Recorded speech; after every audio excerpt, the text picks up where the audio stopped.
You remember how it started. One minute you were sitting on the couch, and the next someone yelled it, "The floor is lava." And just like that, the entire living room transformed. The beige carpet turned molten orange in your imagination, and the pillows became stepping stones to survival. Couches were safe zones. Ottomans were rescue boats. That little patch of tile near the fireplace, dangerous territory. You had 5 seconds. No time to negotiate. No time to plan. Just jump or perish. It didn't matter how small the house was or how few pieces of furniture there were. In that moment, your brain filled in the blanks. The lava was real. The danger felt real. And the thrill of leaping from a coffee table to a beanbag chair made your heart race like you were Indiana Jones escaping a temple. But the magic wasn't in the rules. It was in the shared understanding. No one had to explain how to play. No one had to say what lava was. You just knew. Because back then, imagination was the language we all spoke fluently. It wasn't something you scheduled or structured. It just happened, often when you were bored, or maybe precisely because you were bored. Back then, boredom wasn't a problem to be fixed. It was a spark, a launch pad. You didn't reach for a screen. You reached for whatever was nearby. Couch cushions, blankets, a cardboard box. And within minutes the living room turned into a jungle, or a pirate ship, or an alien planet. You made the rules. You broke them. You rewrote them again. The floor was lava, was just one of the greatest hits. But it was part of a bigger truth. Our homes weren't just where we lived. They were where we adventured, where we risked it all to rescue the stuffed animal tied to a lamp post, where we trained as ninja warriors by balancing across the back of the couch, where we stacked sofa cushions into mountains and scaled them like Everest. And it wasn't about toys. Most of us didn't have the fancy stuff. What we had was belief. If someone picked up a cardboard tube and called it a sword, it was a sword. If someone tied a blanket around their neck, they were definitely a superhero. And if you slipped and your foot touched the ground, well, you screamed, dramatically flailed for a second, then died with theatrical flair. Because you knew the rules, and even pretend lava demanded respect. What we didn't realize back then was how much we were learning. About balance, about creativity, about how to navigate a world that shifted under our feet literally. We didn't know that our wild little games were helping wire our brains for problem-solving, collaboration, and resilience. We just knew it was fun. And isn't that the best kind of learning, the kind where you don't even know it's happening? Where the stakes feel epic, even if you're just jumping from a chair to a couch. Because when the floor was lava, everything mattered. Every leap was a test. Every landing was a triumph. And every game was a reminder that the world could be magic, as long as you believed it could be. And we did. We really, really did. Once the lava games started, they rarely stayed contained to the living room. Imagination has no boundaries. Pretty soon the hallway became a tightrope walk over a bottomless canyon. The stairs turned into cliffs to scale or to jump from in a dramatic leap. The bathroom tiles were stepping stones through a crocodile-infested swamp. And the kitchen, that was where the potion-making happened.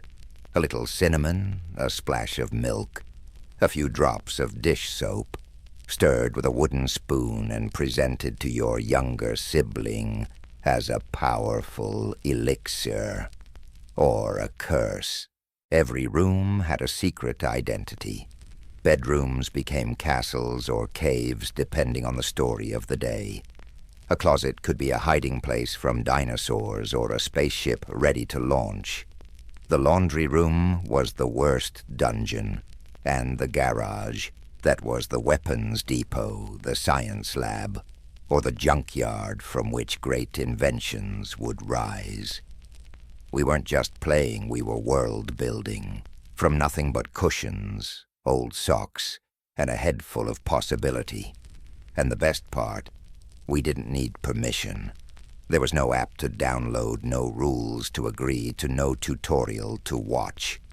All it took was someone yelling, "Let's pretend," and off we went, into worlds of danger and discovery.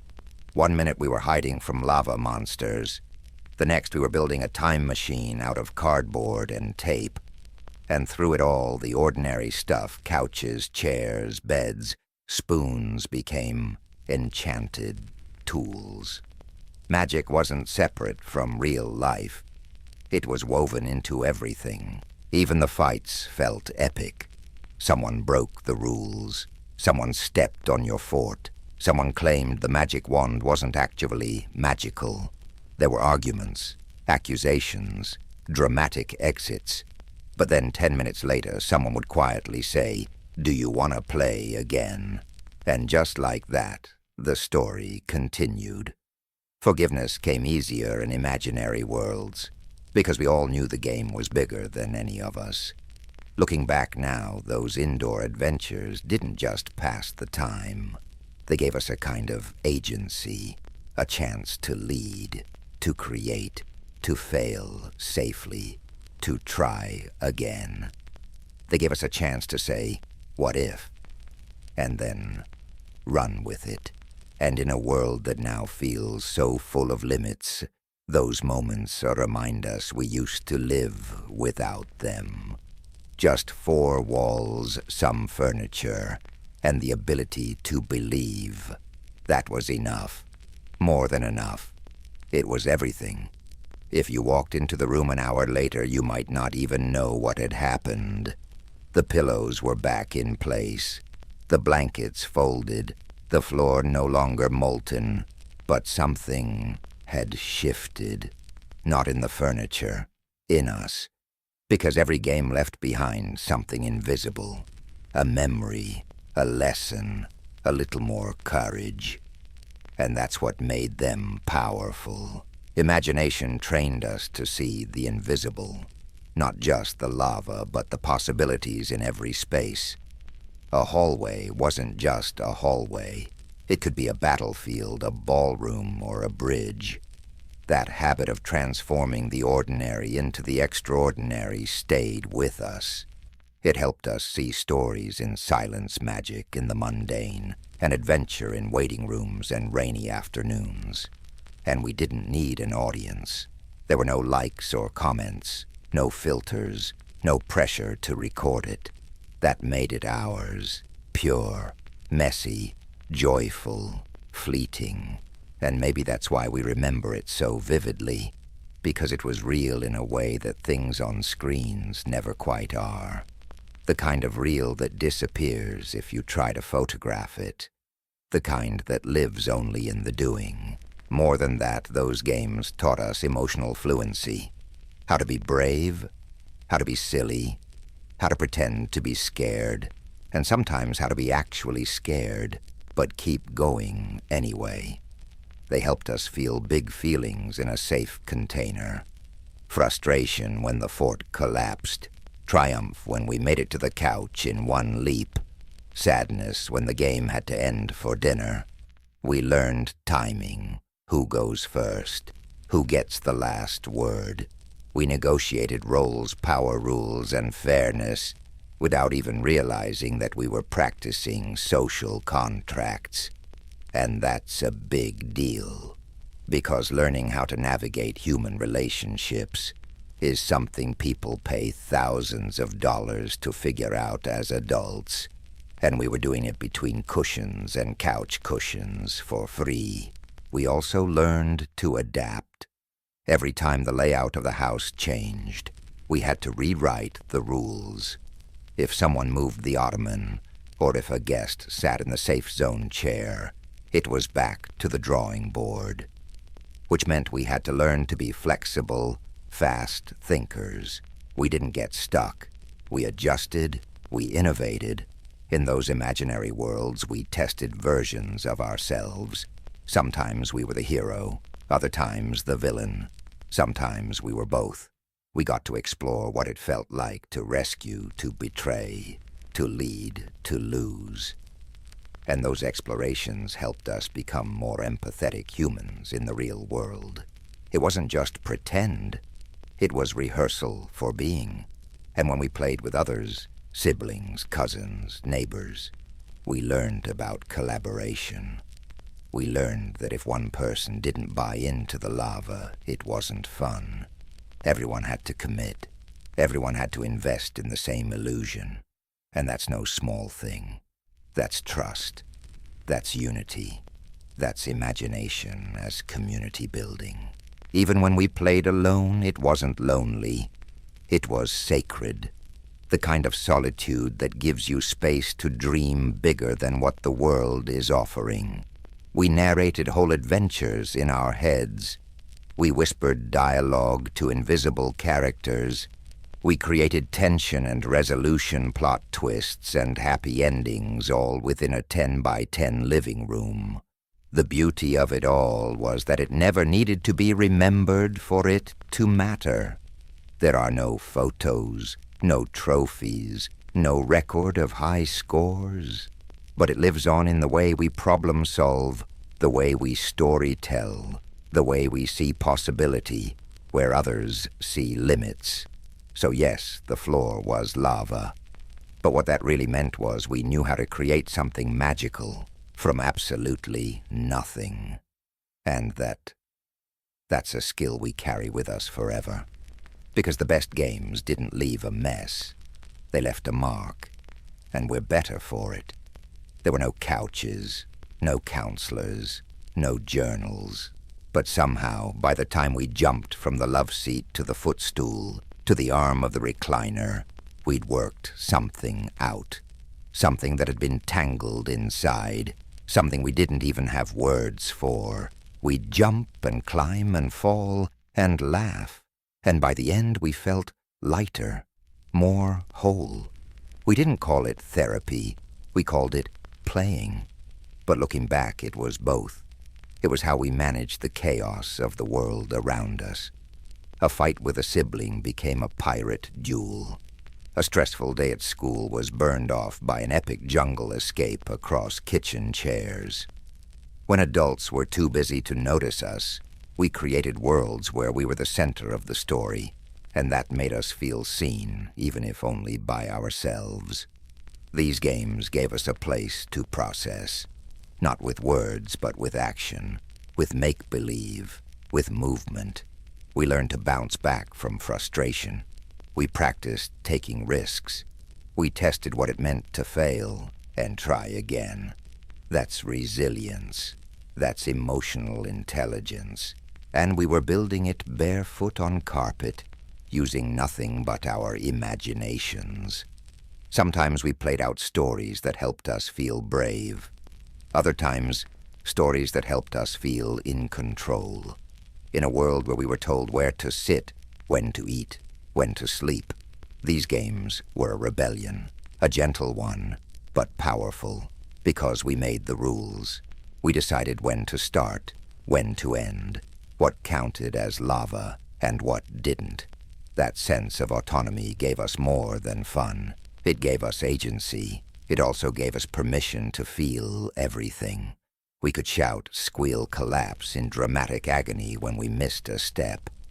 No one told us to calm down or quiet down or sit down.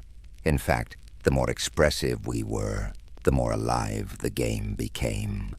We were rewarded for being fully ourselves, loud, wild, messy selves, and that felt incredible.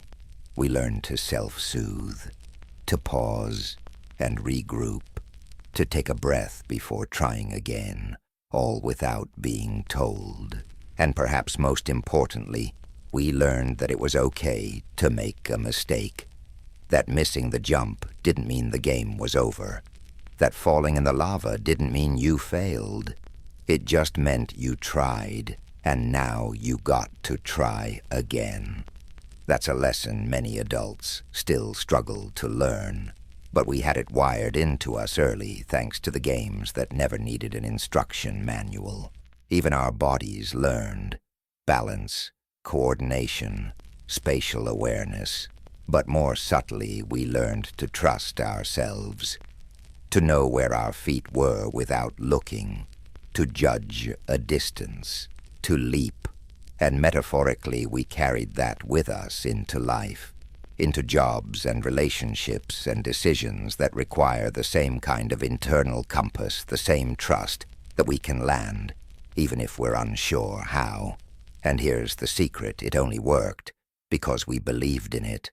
The lava wasn't real, but the feelings were. The confidence was. The healing was. That's the power of imagination when it's left alone to grow wild. It becomes a sanctuary, a playground and a refuge all at once. Sometimes when we think back on childhood, we remember the big stuff. Vacations, birthdays, report cards. But often it's the small, unphotographed moments that truly shaped us. The afternoons spent navigating couch cushions and daring each other to go further. The belly laughs, the pretend danger, the safe risks. That's where we became resilient. That's where we became whole. So no, it wasn't therapy. But in all the ways that mattered, it absolutely was. And maybe we need a little more of that now. Maybe the grown-up world could use more pretend lava, more safe places to leap and land, more freedom to fall without judgment. Because back then, healing didn't come with a diagnosis or a bill. It came with a shout of, "The floor is lava," and the sound of someone running to join you. Not every great moment of childhood came with a camera flash or a round of applause. In fact, most of the best ones didn't. They happened in the quiet of a living room or in the rumble of a basement or outside on a front lawn where the grass had been trampled bare by endless games of tag. There were no spectators, just us. And that was enough. Because what we were doing wasn't about being seen. It was about being in sync. When you looked at your friend and they just knew what role to play when someone called out, "The floor is lava," and everyone leapt into action like it was the most natural thing in the world, you knew you belonged. You didn't have to ask.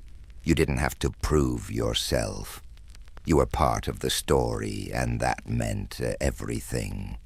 We didn't worry about how we looked. We weren't self-conscious about how high we jumped, or how silly our dragon roars sounded. We roared anyway, loudly, gleefully. We let ourselves be completely, unapologetically in the moment. There was no one to impress, just people to play with. Friends, siblings, cousins, the kid from next door who always wore mismatched socks. That kind of presence is rare, even more so now. But back then it was second nature. We weren't distracted. There were no phones to scroll through, no apps buzzing in our pockets. When we played, we were all in. We made eye contact. We responded in real time. We read each other's expressions and picked up on subtle cues without realizing it. We developed a kind of social fluency that no etiquette class could ever teach. And when someone sat out because they were tired or sad or just not in the mood, we noticed.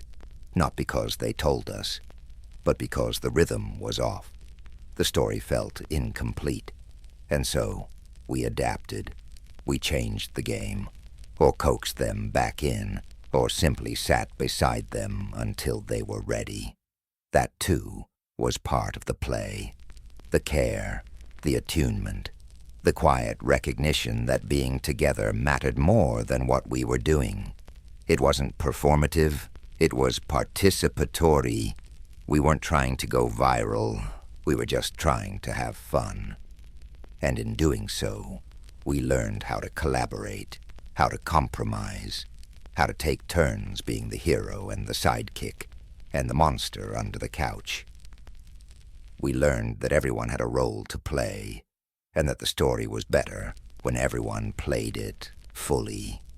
Those moments taught us how to be present with other people, how to share space, how to listen and respond, not just wait for our turn to talk. It was early emotional education, and we didn't even know we were enrolled. We didn't need an audience because we weren't performing. We were connecting, not through status updates or filtered snapshots, but through shared experience, through laughter and imagination and the sheer joy of being silly together. And that kind of connection, it sticks with you. It teaches you to value authenticity over applause. It reminds you that joy doesn't require validation. It only requires presence. So maybe that's something we can carry forward. A reminder that the best stories don't always need to be seen to be real. That sometimes the most unforgettable moments happen in the spaces where no one is watching, except the people who matter most. Because in the end, we didn't need an audience. We just needed each other. Every game had rules, but the best games, the ones we remembered for years, we made those rules ourselves. Sometimes they changed mid-game. Sometimes they didn't make sense. But they were ours, and that was the magic. You could declare that the red pillow was a life raft and the blue one was infested with piranhas. No one questioned it. We accepted the absurd because we trusted the storyteller. And if someone shouted, "Time freeze," we all froze like statues, not because a referee told us to, but because it made the game better, more dramatic, more fun. Our worlds were flexible, expandable. The more we played, the more layered the story got. What started as a simple pirate ship adventure turned into a 5-episode saga involving buried treasure, traitorous parrots, and an underwater city ruled by cats. It didn't need consistency. It needed commitment, and we gave it everything. Sometimes we argued over the rules. Someone would bend them too far or break character. Voices would rise. "You can't fly. You said you lost your powers." But somehow we always found our way back. We compromised, negotiated, invented a new twist to fix the plot hole. It was like being playwrights, actors, and directors all at once, without knowing we were learning how to collaborate. And no game was ever the same twice. Even if we played Floor is Lava every afternoon, it was different, depending on who was there, what furniture was available, or how high the stakes were that day. Maybe the lava was rising faster. Maybe there were crocodiles or invisible lasers. Maybe we only had 30 seconds to save the dog. There was structure, but it was elastic. Rules bent toward imagination, not away from it. And when something didn't work, we rewrote it. On the fly, mid-jump, while hanging from a doorknob. That ability to pivot without losing momentum, that was the secret sauce. And we didn't know it at the time, but we were training ourselves to be adaptable humans. We didn't have to win to have fun. There were no trophies, no end-of-level bosses. The point wasn't to finish, it was to keep it going. The longer we could stretch a storyline, the more epic it became. And when the game finally ended, it wasn't because someone lost. It was because dinner was ready. We learned that stories didn't need permission. They just needed players, Rules weren't rules unless everyone agreed to follow them, and respect came not from authority, but from creativity. If you had a great idea, something fresh, something wild, something that made everyone stop and go, whoa, you earned your spot as that day's leader, and maybe that's why some of us still have a knack for thinking sideways, for challenging norms, for walking into a meeting and asking, but what if we tried it this way? That boldness, that instinct to shape the rules rather than simply follow them, was born in living rooms and backyards and under blanket forts. So let the grown-up world cling to its policies and playbooks. We'll always have the muscle memory of kids who turned socks into snakes and broomsticks into wands, who rewrote the rules not because we had to, but because we could, because we knew one simple truth. When you make the game yourself, you never run out of ways to play. We didn't have fancy props. There were no store-bought costumes or play sets with battery-powered sound effects. Most of the time, all we had were some couch cushions, an old blanket, and maybe a cardboard box, if we were lucky. But from that nothing we built everything. A towel became a superhero cape. A mop became a horse. A shoebox transformed into a treasure chest, and an old bedsheet hung just right could be a secret base, a haunted castle, or the sails of a pirate ship. Imagination didn't need a budget. It just needed a spark. We could spend hours constructing elaborate scenes with items scavenged from junk drawers and laundry baskets. There was no manual, no instruction booklet, only instinct. A stack of books might become stepping stones across a river of lava. A pile of stuffed animals became an entire zoo, each one with its own backstory and special talent. We didn't wait to be entertained. We made our own fun. And the magic wasn't in the things, it was in what they allowed us to feel. That pillow fort wasn't just a fort. It was a kingdom, a stronghold, a sanctuary. When we ducked under those blankets and clipped them to the couch with clothespins, we created a world where we were in charge, where anything was possible, where grown-up logic didn't apply. It's easy to forget now, but that kind of play was radical. It taught us to see potential, not just the obvious, to look at an empty room and imagine all it could become, to make beauty and meaning from the mundane. That skill of inventing from scarcity is one we carry even now, especially now. We didn't need a theme park or a tablet to be amazed. All we needed was time, space, and each other, and maybe a box of cereal for fuel. That was the beauty of it. We didn't consume creativity, we generated it. Our parents didn't hover. They didn't curate activities or offer Pinterest-worthy crafts. They just told us to go play, and we did, for hours, without asking for more. And when we got bored, we got inventive. Boredom wasn't a problem. It was a gateway, a launch pad, the first step to something unforgettable. Sometimes what we created didn't even make sense. It didn't need to. The rules of adult reality didn't matter in those moments. What mattered was the feeling of being completely absorbed, of building something out of nothing and watching it come alive. And when it all came crashing down, as forts always do, we didn't see it as failure. We saw it as a chance to rebuild. Better, stronger, taller. That resilience was quiet but powerful.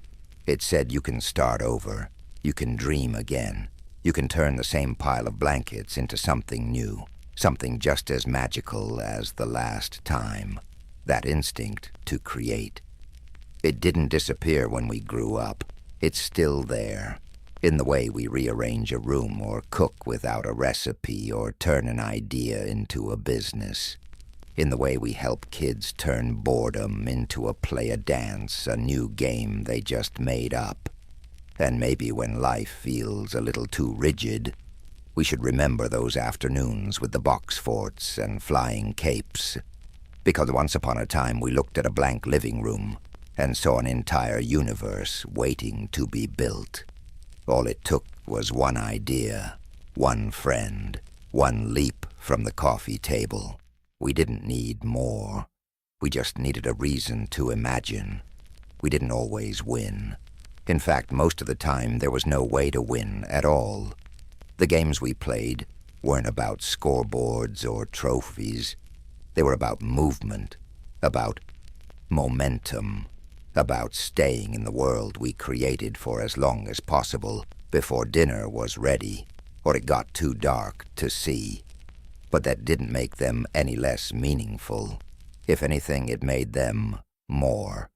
Because when there's no official prize, the reward becomes the story, the laughter, the memory. And years later, you still remember who played what, who tripped over the hose, who called time out because their sock fell off. The floor was lava, but so was the trampoline, and the curb, and the sidewalk cracks. Some days we were pirates, other days we were superheroes, and once we were astronauts, landing on a faraway moon that just happened to be Grandma's back porch. We didn't need rules, or if we had them, we made them up as we went. You can only step on the brown tiles. That stick is the magic staff. If you fall in the lava, you have to freeze for 10 seconds. There was no manual, just consensus, and occasionally fierce debate. Sometimes we argued, but even that was part of the fun. A dramatic pause in the storyline, a moment to negotiate or storm off and then circle back. And when we did, the game picked up right where it left off, as if the world we had built had simply waited for us to return. These weren't passive pastimes. They were active, immersive experiences that asked everything of us, our attention, our imagination, our trust. There was no way to half-play. You were either in or out, fully engaged or completely lost. And that all-or-nothing quality, it bonded us. We knew who was the brave one, who was the fast one, who had the best ideas for plot twists. We remembered the quirks, the catchphrases, the way someone always added a new rule just when they were about to lose. And even if it drove us nuts in the moment, we laughed about it later, or teased them for it for years. Those games had a rhythm all their own. They started spontaneously and ended abruptly. 1 second we were deep in a rescue mission, the next we were being called in for sandwiches. But that's how magic works. It comes when it comes. And when it goes, it leaves something behind. We didn't have medals, but we had stories, the kind we still tell at reunions or when we pass by the old neighborhood. Stories that don't need embellishment, because they already feel legendary, because the emotions were real, and those emotions they taught us more than any adult probably realized. How to lose without sulking. How to win without gloating. How to share a spotlight, even when we really wanted to be the hero. We weren't practicing for real life. We were living it. In miniature, in metaphor, in wildly imaginative technicolor. We were learning how to be people, how to be kind, how to be brave, how to be silly and serious, and sometimes both at once. We didn't win, but we remembered every game, because those games made us feel alive. And that's a victory in itself. Back then, we didn't have custom play sets or designer toys with complicated manuals. We had whatever was lying around, and somehow that was more than enough. A ratty old couch became a mountain fortress. A broomstick turned into a wizard's staff. Couch cushions stacked on a coffee table that was a rocket ship headed straight for Jupiter. or a pirate ship trapped in a storm, or a jungle temple waiting to be discovered. Imagination filled in the gaps. In fact, the gaps made the play better, because they forced us to invent, to adapt, to see beyond what something was and decide what it could be. That wasn't just pretend. That was early creativity. That was storytelling. That was the beginning of resourcefulness. We didn't need everything to be new, or even functional. Half the fun was figuring out how to make broken things work. A wagon with a squeaky wheel became a getaway car. A cardboard box with one side torn open became a cave. An old bedsheet that was our parachute, or a ghost, or a flag waving above our imaginary kingdom. And when we ran out of props, we used our bodies. We leapt, crawled, somersaulted, ducked behind trees, balanced on logs. We used the space around us like a blank page, and we drew with our movement. Every step was a choice. Every hop from one stepping stone to the next was a moment of drama. Of course, some of the best props were totally random. A rake left in the yard, a frisbee stuck in a tree, a length of rope hanging from the garage ceiling. We didn't question how they got there. We just welcomed them into the story. Everything had potential. Nothing was off limits. We weren't consumers of fun. We were creators of it. And that made all the difference. There's a special pride in building something from nothing. In making do. In taking an ordinary object and giving it a role in something extraordinary. It taught us not just to imagine, but to reimagine. And that's a skill that carries far beyond childhood. It's the same instinct that makes a person see an empty room and envision a home. Or look at a set of leftovers and dream up a meal. Or take a tough situation and find a way through it, not because the tools are perfect, but because the spirit is willing. When everything is handed to you, you never learn how to make your own joy. But when you grow up inventing fun out of odds and ends, that joy becomes a muscle. You learn to flex it, even when life gets complicated. Even when the world says, not enough. We had enough, because we were enough. Our imaginations were loud. Our stories were wild. Our games were messy and magical and completely unrepeatable. You couldn't bottle it. You couldn't schedule it. You just had to be there. And that's what made it special. Not the objects, but the energy. Not the things, but the togetherness, the creativity, the effort. We didn't wait for perfect conditions. We made them. So yes, the floor was lava. But sometimes, so was the patio, or the hallway, or the gravel driveway with the loose stones we weren't supposed to play on. And when we ran out of stuff, we didn't stop. We just imagined more. We used whatever we had. And that was the fun. We don't lape across furniture like we used to.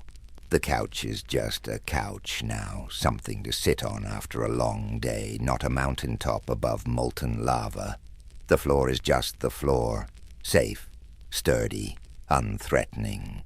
And yet every now and then something stirs. It might happen when we catch a child, mid-jump arms spread wide, yelling nonsense at imaginary beasts. Or when we see an old cardboard box sitting in the garage, and suddenly remember how it once became a spaceship, a hideout, a castle. That flicker, it's still there. It never fully left. Because even though we've grown up, the part of us that once turned living rooms into lava fields hasn't disappeared. It's just quieter now, tucked beneath layers of responsibility, bills, meetings, grocery lists. But it's waiting, but ready to be called up if we let it. The truth is, we never stopped needing imagination. We just got better at disguising it. We channel it into work, into hobbies, into dreams about the future. We call it strategy or vision or planning. But really it's still play. It's still pretend. It's still the beautiful, fragile act of seeing the world not just as it is, but as it could be. Maybe that's why we hold on to the memories so tightly. Not just because they were fun, but because they remind us of who we were before we learned to doubt ourselves, before we started needing permission to be silly, before we forgot that joy can be loud and messy and unscripted. We were architects of wonder, engineers of nonsense, explorers of the everyday. And that's worth remembering. So when life feels too rigid, when the days blur and the spark feels dim, maybe it's time to jump again. Not literally across the couch, maybe, though why not? But metaphorically, take the leap. Say yes to the strange idea. Laugh at the ridiculous joke. Make up a game. Make something out of nothing. Let your imagination spill into the real world like it used to. And if you have kids or grandkids or just a living room and a little bit of nerve, invite the lava back. Shout the words. Leap. Point dramatically at a pillow and call it a safe zone. You might be surprised how fast the magic returns, how quickly the ordinary becomes extraordinary, because the floor was never really lava, and yet somehow it absolutely was. And that kind of duality, that kind of beautiful, impossible balance between fantasy and reality, that's the magic we need now, more than ever. So, hold on to it, share it, pass it down. Not just the story, but the spirit. Remind the world that imagination is not just for children. It's for anyone brave enough to believe in what they can't yet see. The lava may be gone, but the magic doesn't have to be.